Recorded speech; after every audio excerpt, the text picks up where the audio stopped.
दिनै बेखौनो बुंगोन कार्बि आंलं जिल्ला बर' थुनलाइ आफादनि गोदानै बिबान मोननाय आफादगिरि मानिनां मुस्रि ऋतुराज बसुमतारीनि मासि लाना सामलायनायाव दिनै गिबि बिबानगिरि जथुम जानानै थाङो।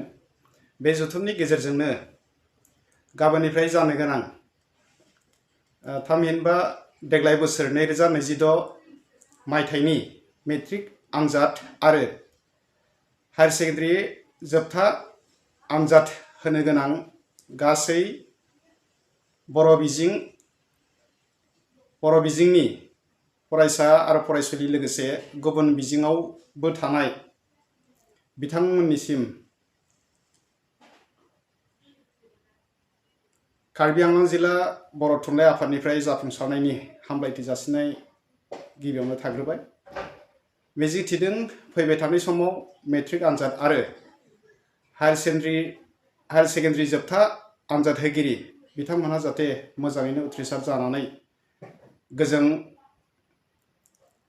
गोजौ थाखोनि सोलोंथाइ लानायाव जाफुंसार जायो, लोगोसे बिथांमोननि जिउआव गोजों जाफुंसार जानो हायो। बिनि थाखाय बर' थुनलाइ आफादनि जानानै बयनिसिमबो हामलायथि जासिनाय थाहरबाय। गोजोन्थों।